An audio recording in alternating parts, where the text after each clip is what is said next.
विघ्नेश्वराय वरदाय सुरप्रियाय लंबोदराय सकलाय जगद्दिताय नागायनाय स्तुतियज्ञ विभूषिताय गौरी सुताय गणनाथ नमो नमस्ते। नमस्कार, मैं हूं आचार्य विक्रमादित्य और आज हम आपके समक्ष उपस्थित हैं तुला राशि वालों के लिए जून का प्रथम भाग क्या कुछ लेकर आया है। देखिए तुला राशि वालों, आपकी राशि के अनुसार से इस वक्त आपकी राशि के स्वामी शुक्र चल रहे हैं अस्त और पंचग्रही योग बनकर तैयार हो रहा है, चतुर्ग्रही योग बनकर तैयार हो रहा है आपकी राशि में। पहले एक दिन पंचग्रही योग बन जाएगा 2-3 दिन के लिए, फिर चतुर्ग्रही योग बनेगा और फिर त्रिग्रही योग बनेगा आने वाले इस जून के अंदर आपकी राशि के अनुसार से। यदि हम आपकी राशि के स्वामी की बात करें तो ये सारे के सारे अष्टम भाव में जो खेल हो रहा है ये आपके मनोमस्तिष्क को थोड़ा सा ऐसा स्थिति कर सकता है कि क्यों संसार में हूँ, क्यों कार्य कर रहा है, संसार में वीतरागिता उत्पन्न कर सकता है आपके लिए। लेकिन ये सब क्षणिक है, बहुत ज़्यादा समय वैसा नहीं है। लेकिन बृहस्पति का उदय होना आपके लिए बहुत महत्वपूर्ण रहेगा। बृहस्पति जून के प्रथम भाग में ही उदय होने के योग बना रहे हैं और जून की पहली तारीख पे ही मंगल भी परिवर्तित होकर आपके सप्तम भाव में विराजमान होने जा रहे हैं और ये आपके लिए थोड़ा सा उग्रता उत्पन्न कर सकते हैं, थोड़ी सी जिद बढ़ा सकते हैं। शनि महाराज विचारों भाव में वैसे ही बैठे हुए हैं तो आप जिद से बचने का प्रयास कीजिएगा। बहुत ज़्यादा आपके सीधेपन के कारण से, साफ साफ बोलने के कारण से कहीं ना कहीं आप पर उसका आघात हो सकता है, झगड़े गले में पड़ सकते हैं। बचते हुए कार्य करने की ज़रूरत है। सिलसिलेवार तरीके से समझ लीजिए ग्रहों का योग आपके लिए क्या करने जा रहा है, कैसे आपको बचना है। वो बचने के रास्ते बहुत सीधे साधे हैं, तो आपकी राशि के अनुसार से समझ लेंगे तो आप बहुत अच्छा रहेगा। सीधेपन से काम नहीं होने वाला है, थोड़ा सा शुक्र नीति करने की आवश्यकता है और शुक्र अस्त होने के कारण से जब कौन सी चाल चलनी है उस चाल में आपकी थोड़ी सी कमी आती दिखाई दे रही है। शुक्र भी अस्त है, बुध भी अस्त हैं, तो ये दोनों ग्रहों के अस्त होने के कारण से थोड़ी सी आपको जो है ट्यूबलाइट वाली बात हो रही है। यानी पुराने ज़माने में जो ट्यूबलाइट जलती थी ना, विचार आएगा, जब बात निकल जाएगी तब वो विचार क्लिक होगा। ऐसे में कुछ खास उपाय की ज़रूरत है जिससे वो आप उसका लाभ ले सकें। तो सुन लीजिए ग्रहों का परिवर्तन किस प्रकार से करना है आपको। 1 जून की यदि हम बात करें तो शनिवार का अवसर और नवमी तिथि, जेठ के कृष्ण पक्ष की नवमी तिथि उदया तिथि के रूप में विद्यमान है और उसके बाद दशमी तिथि का आगमन होगा, लेकिन वो अगले सूर्य उदय तक नहीं पहुंच पाएगी, इसलिए क्षय हो जाएगी। ऐसे में मीन में चल रहे हैं चंद्रमा, वो छठे भाव में चंद्रमा चल रहे हैं और ये अननेसेसरी की एंजाइटी बढ़ा सकते हैं, वरी बढ़ा सकते हैं। स्वास्थ्य का ध्यान रखते हुए कार्य करने की ज़रूरत है। मंगल महाराज मेष राशि में प्रवेश करेंगे करीब करीब दोपहर को 3:30 बजे के आसपास और ये आपके लिए नया उत्साह बढ़ते दिखाई दे रहे हैं, नया आपके विचार करते दिखाई दे रहे हैं और उत्साहवर्धन के साथ साथ थोड़ा सा ओवर एम्बिशियस भी हो सकते हैं। आप ध्यान रखते हुए कार्य कीजिएगा, कहीं आग में कूदने का कार्य नहीं करना है, बस थोड़ा बैलेंस होगा, सत्यनिष्ठ होकर काम करें।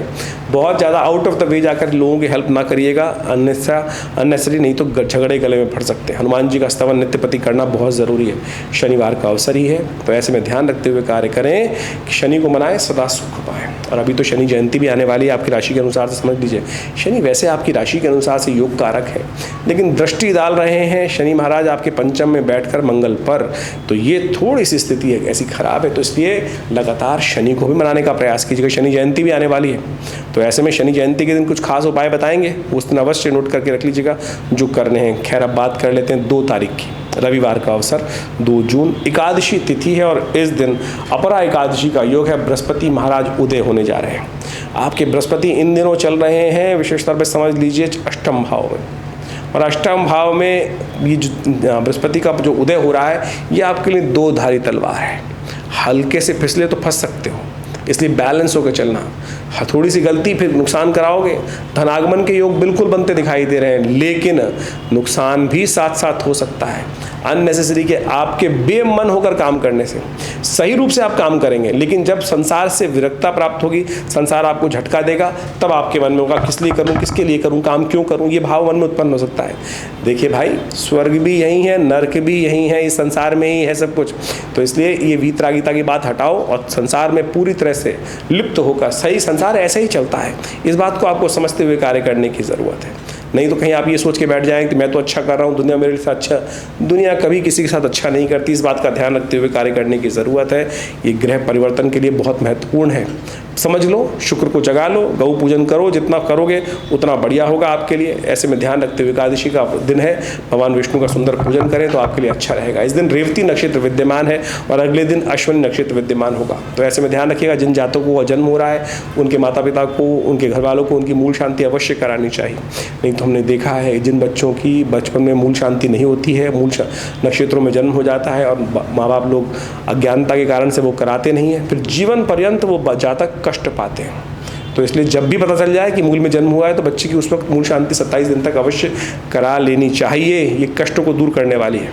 3 तारीख का अवसर, जून की बात, सोमवार की तिथि है, द्वादशी तिथि है और मेष राशि में चंद्रमा सुबह सुबह प्रवेश कर रहे हैं और ये आपके लिए बड़ा महत्वपूर्ण रहेगा। चंद्रमा छठे भाव से निकलकर सप्तम भाव में आने से आपके अंदर नव शक्ति का मंगल के साथ सुंदर योग बनाकर स्वग्रही मंगल के साथ सुंदर योग बनाते दिखाई दे रहे हैं।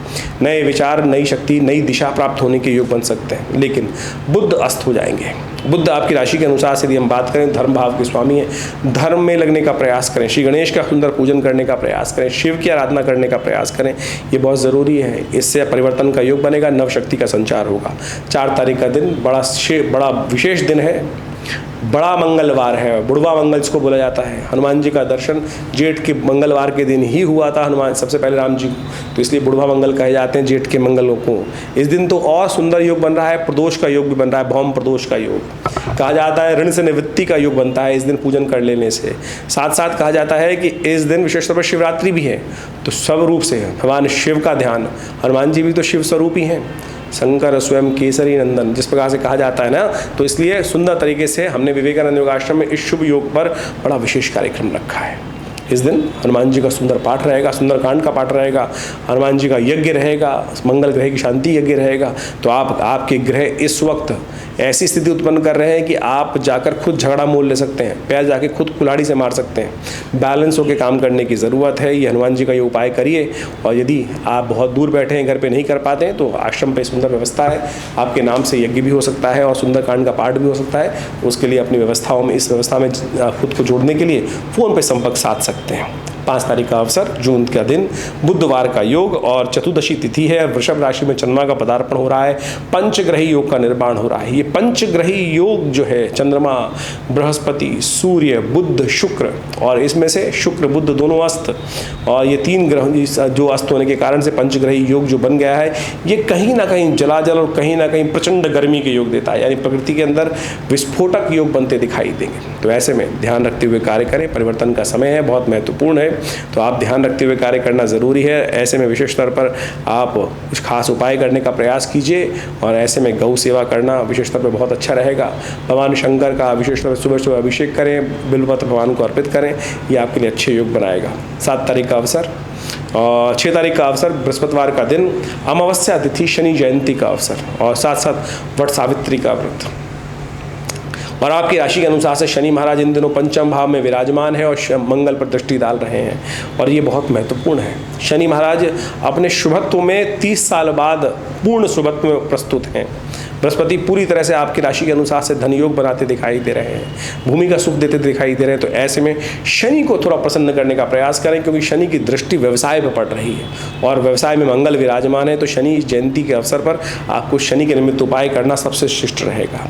कहा जाता है शनि को मनाएं सदा सुख पाएं, तो कोशिश ये करें शनि के एक मंत्र ओम प्रांग प्रींग प्रोंग से, इस मुद्रा के द्वारा, ये शून्य मुद्रा है, अंगूठे के द्वारा अंगुली के शनि की आहुति पकड़कर तिल देकर हनुमान शनि के निमित्त ओम प्रांग प्रींग प्रोंग से शनिश्चराय नमः मृगी मुद्रा से यज्ञ करें। देखिए करीब 108 बार यदि यज्ञ कर लेंगे तो बहुत सुंदर रहेगा।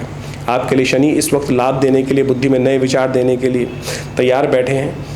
तो ऐसे में कुछ खास उपाय अवश्य करने का प्रयास करें। हमने विवेकानंद योगाश्रम में इस शनि जयंती के अवसर पर बड़ा विशाल कार्यक्रम रखा है। हमने परंपरा बनाई विवेकानंद योगाश्रम में आज से बहुत साल पहले कि शनि के निमित्त सबसे श्रेष्ठ उपाय है हनुमान जी को प्रसन्न करना। तो शनि जयंती के दिन हम अपने विवेकानंद योगाश्रम में 100 पाठ हनुमान चालीसा के करते हैं। शनि ग्रह शांति महायज्ञ का सुंदर आयोजन करते हैं। हनुमान जी को चूल्हा चढ़ाया जाता है और 8 घंटे तक सुंदर हनुमान चालीसा के पाठ रखते हैं, क्योंकि शास्त्र में कहा गया है जो 100 बार पाठ पढ़ जोई छूटई बंद महा सुख हुई। लेकिन बुद्धिजीवी ऐसे हैं जो इस शत को भी 7 बना देते हैं, 7 करके खत्म, लेकिन शत है जो 7 बार पाठ पढ़ जोई छूटई बंद महासुख होई। तो 8 घंटे तक सुंदर झमाझम हनुमान जी का पाठ चलेगा। आप इसमें अवश्य सम्मिलित हों, अपने नाम से यज्ञ कराएं। और शनि जयंती आ रही है और आपकी शुक्र विशेष तौर पर प्रधान ये तुला राशि वालों के लिए तो ये समय बड़ा अद्भुत है। 30 साल बाद इस समय प्राप्त हो रहा है। बृहस्पति इतने सुंदर योग में विराजमान है, शनि स्वग्रही होकर विराजमान है, एक वर्ष आपके लिए बड़ा सुंदर है। तो इसमें इस दिन कुछ खास उपाय कर तुलादान इत्यादि करें, शनि के निमित्त खास उपाय करें। देखिए परिवर्तन का योग बहुत महत्वपूर्ण बन सकता है आपके लिए। शनि भाग्य जगाने के लिए बैठे हुए हैं, बुद्धि जगाने के लिए बैठे हुए हैं, लेकिन थोड़े स्लो रहते हैं। तो इन उपायों को कर आप हनुमान जी कृपा से शनि को सदमार्ग पर लाकर शनि के उपाय कर सात्विक उपाय कर नहीं तो बहुत सारे उपाय लोग करते रहते हैं, तेल पर तेल चढ़ाते रहते हैं, कुछ और लाइनों में खड़े रहते हैं। आप बैठिए आनंद से, जहाँ बैठे हैं वहीं बैठ कर हनुमान जी का पाठ कर लीजिए, शनि प्रसन्न होंगे और आशीर्वाद देंगे। ये शास्त्रोक्त है, इसमें कहीं ऐसी अतिशोक्ति नहीं है। 7 तारीख का अवसर, शुक्रवार का अवसर, प्रतिपदा तिथि है, मिथुन राशि में चंद्रमा का पदार्पण हो रहा है। भाग्य में जाकर चंद्रमा बैठते दिखाई दे रहे हैं सुबह 8 बजे के आसपास, और ये आपके लिए बड़ा सुंदर योग बनाते दिखाई दे रहे हैं, महत्वपूर्ण योग बनाते दिखाई दे रहे हैं। लाभ के योग रहेंगे, सदमार्ग पर आपको चलने की स्थिति उत्पन्न होती दिखाई दे रही। करवीर व्रत है इस दिन, विशेष तौर पर भगवान सूर्य की आराधना करने का अवसर है। जेठ में सूर्य पूर्ण शक्ति में होते हैं, और ऐसे में कहा जाता है कि जिस नक्षत्र में इस वक्त वास है विशेष तौर पर सूर्य महाराज का, वो विशेष तौर पर बहुत महत्वपूर्ण है। और ये सूर्य संपूर्ण रूप से कल्याण के योग बनाते दिखाई दे रहे हैं। ऐसे में कनेर के पुष्प को एक लेकर भगवान सूर्य को उससे अर्घ दीजिए, थोड़ा तांबे के लोटे में जल देकर, थोड़ा सा तांबे के लोटे में जल, रोली कनेर का फूल लेकर ओम अहे सूर्य सहस्त्रांशु तेजो राशि जगतपते अनुकंपाय माम भक्त्या गणर्गम दिवाकरम, इस मंत्र से या गणेश सूर्यादित्याय नमः या ओम सूर्याय नमः, भास्कराय नमः, दिवाकराय नमः, कुछ भी कहते हुए भगवान को अर्घ दीजिए, उनका दर्शन कीजिए। ये सुंदर शक्ति का संचार करेंगे, ये आपके दिन बहुत अच्छे बनते दिखाई दे रहे हैं। 8 तारीख का अवसर शनिवार, द्वितीया तिथि, ग्रह नक्षत्र आपके लिए अनुकूल है, लेकिन जो चतुर्ग्रही का निर्माण है ये कहीं ना कहीं मन को विरक्तता की तरफ ले जा रहा है। आपके सदकर्म लोग पहचानेंगे नहीं, और उसके कारण से आपके दिल पे चोट लगती दिखाई देगी, और फिर आपको ऐसा लगेगा कि क्या संसार में अच्छे कार्य करने का फायदा ही क्या है। ऐसा नहीं है, संसार का एक नियम है भाई जी, नेकी करें दरिया में डाल, नेकी कर कुएं में डाल। तो ये संसार ऐसा है कि आप उसके प्रति नहीं, अपनी बुद्धि को जगाए काम करें। जो आप जिस विचार को लेकर बैठे हुए हैं, शनि महाराज बुद्धि स्थान में इस वक्त चल रहे हैं, जो सही दिशा आपको दिखाते हैं, लेकिन वो दिशा शुक्रयुक्त होनी चाहिए, और शुक्र चल रहे हैं इस वक्त अस्त। तो ये कारण है कि आपके लिए थोड़ी समस्याएं चल रही हैं। तो कोशिश करें गौ पूजन, गौ का विशेष तौर पर अवश्य गौ के निमित्त ग्रास निकालने का प्रयास करें, गौ सेवा करने का प्रयास करें। शुक्र के निमित्त विशेष तौर पर खट्टे फलों का दान करने का प्रयास करें, महालक्ष्मी का पूजन करने का प्रयास करें। ये कुछ उपाय हैं जिनको कर आप शुक्र को थोड़ा बढ़ा सकते हैं और आपके विचारों में परिवर्तन लाने का योग बना सकते हैं। 9 तारीख का अवसर रविवार का अवसर है, तृतीया तिथि इस दिन विद्यमान है, और दोपहर का समय परिवर्तन का योग रहेगा। चंद्रमा मिथुन से निकलकर कर्क में जाएंगे 2 बजे के आसपास। ये आपके कार्यों में सफलता देने के योग बनाते दिखाई देंगे, और आप जिस चाल में चल रहे हैं उसमें कहीं ना कहीं आपके हित होने के योग दिखाई देते हैं। आपका हित हो सकता है, आपका प्रभाव, इसलिए दिल लगाकर काम कीजिएगा। आधे दिल से काम करेंगे तो आधा ही फल प्राप्त होगा, ऐसा युग बनता दिखाई दे रहा है। इसलिए दिल लगाकर काम कीजिए, पूरी तरह से फल आपको प्राप्त होगा। बात कर लेते हैं 10 जून की, सोमवार का अवसर, चतुर्थी तिथि है, और इस दिन रिक्ता तिथि भी है, और साथ साथ भद्रा भी विद्यमान है, जो करीब करीब शाम को 4:30 बजे तक रहेगी। तो नए कार्यों को आरंभ करने का दिन अच्छा नहीं है, क्योंकि शुक्र भी अस्त है, बुध भी अस्त है। तो ऐसे में नए कार्यों में थोड़ा दिमाग कम लगाएं, रूटीन वाले कार्य जिस तरह चल रहे हैं उसी में करने का प्रयास कीजिए। श्री गणेश का पूजन कीजिए, शिव का पूजन कीजिए, पार्वती जी का पूजन कीजिए, शुभ होगा, आगे बढ़ने के योग बनेंगे। ज्योतिष विज्ञान के अंतर्गत फलित ज्योतिष को समझने के लिए 2 प्रकार से ज्योतिष की गणनाएं की जाती हैं। गणनाओं का फलित जिस प्रकार से एक तो गोचर के दृष्टिकोण से किया जाता है, जिसके साथ हम आपके साथ लगातार जुड़े रहते हैं, कि यानी आज के ग्रह योग आपकी राशि के अनुसार से चंद्रमा जहाँ आपका विराजमान है वहाँ के दृष्टिकोण से देखते हुए आज जो गोचर में ग्रह परिवर्तित हो रहे हैं वो क्या प्रभाव उत्पन्न कर रहे हैं। इसके साथ साथ मूल जन्म पत्रिका भी बहुत इंपॉर्टेंट विषय है। मूल जन्म पत्री में कौन सी दशाएं चल रही हैं, कौन सी अंतर दशाएं चल रही हैं, किस प्रकार से ग्रहों का योगायोग बना है, नवांश इत्यादि में ग्रहों की स्थिति क्या है, हर व्यक्ति के अनुसार से। देखिए, गोचर के दृष्टिकोण से जब हम राशि के हिसाब से फलित करने का प्रयास करते हैं तो एक जनरल कैटेगरी के हिसाब से हम बता सकते हैं, समझ सकते हैं कि किस प्रकार के ग्रह योग है। अब व्यक्ति जिस पायदान पर बैठा है, आप समझें कि पहली मंजिल पे, दूसरी मंजिल पे, 100वीं मंजिल पर, पहली सीढ़ी पर है, 10वीं सीढ़ी पर है, या भूतल ग्रह के मतलब जमीन के अंदर दब फंसा पड़ा है, उन सब ग्रह स्थिति को समझते हुए वो मूल जन्मपत्री से पता चलेगा कि स्थिति क्या है व्यक्ति की, और फिर गोचर में ग्रह का परिवर्तन क्या हो रहा है, किस प्रकार से परिवर्तन का योग बन रहा है, उन सब चीज़ों की गणनाएं हम आपके समक्ष उपस्थित करते हैं। और जन्मपत्री को समझने के लिए एक गहन अध्ययन की आवश्यकता होती है। मूल जन्मपत्री को समझकर फिर गोचर की ग्रह दृष्टि को देखकर यदि गणनाओं को समझने का हम प्रयास करेंगे तो बहुत अद्भुत प्रकार से ग्रह योगों को हम समझ सकते हैं और उनके अनुसार से परिवर्तन का योग आपके लिए कैसा रहेगा वो सब बातें समझ में आ सकती हैं। तो आप सब जन्मपत्री को, ग्रह योग को जो हम आपको समझाते हैं गोचर के दृष्टिकोण से, उन सबको समझकर अपने जीवन में आने वाले समय को मूल रूप से समझने का प्रयास कीजिए। ग्रह योग क्या किस प्रकार से खेल कर रहे हैं और हमारी ज्योतिष गणनाओं के माध्यम से हम इस समय में जब आपके साथ रहते हैं तो हम वास्तविक तौर पर पौराणिक कथाओं के माध्यम से, पौराणिक योगों के माध्यम से, जो विशेष तौर पर पंचांग के अंदर हर रोज़ लिखी होती है कि आज कौन सा उत्सव है, किस प्रकार का वार है, कौन सा नक्षत्र है, उसके अनुसार से कौन सा उपयोग, जो शास्त्र के अंदर जो उपाय इत्यादि वर्णित हैं, कथाओं के माध्यम से वर्णित हैं, वो हम इस फलित के अंदर जोड़ने का प्रयास करते हैं। ज्योतिष दृष्टिकोण से, कर्मकांड के दृष्टिकोण से उन कथाओं को साथ जोड़कर, उन उत्सवों को साथ जोड़कर यदि उपाय करेंगे तो वास्तविक तौर पर उनसे कल्याण का मार्ग ही प्रशस्त होगा। आज ज्योतिष विज्ञान के माध्यम से बहुत सारे लोग केवल टोटकों में फंस जाते हैं और ये कैसा कर लो।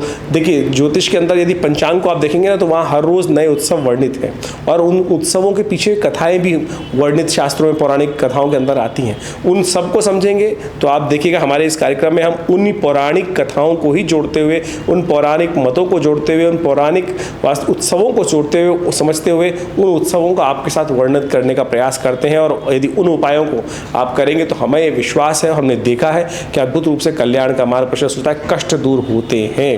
पौराणिक कथाएं जो हैं बड़ी महत्वपूर्ण हैं और पंचांग ने उनको बहुत बढ़िया तरीके से समझाने का प्रयास किया है। तो हम उन सबके माध्यम से आपको आपके समय के अनुसार से उन सब उपायों को जो बताते हैं अवश्य करिए। देखिए, परिवर्तन का योग अद्भुत बनता है। शास्त्र कहता है एक घड़ी आधी से पुनियाद, तुलसी संगत साथ की, हरे कोट अपराध। तो कोशिश ये करें, इन उपायों को जीवन में स्थान देने का प्रयास करें। और हमारे विवेकानंद योगाश्रम में हमने पिछले करीब 60 सालों में सदगुरु आचार्य श्री केशव देव जी के महाराज के सानिध्य में विभिन्न भारतीय पराविद्याओं पर शोध किया, चाहे वो मंत्र विज्ञान है, चाहे वो यज्ञ विज्ञान है, चाहे वो भारतीय विभिन्न क्षेत्रों में योग विज्ञान के माध्यम से, और बड़ा एक शोध संस्थान विकसित किया।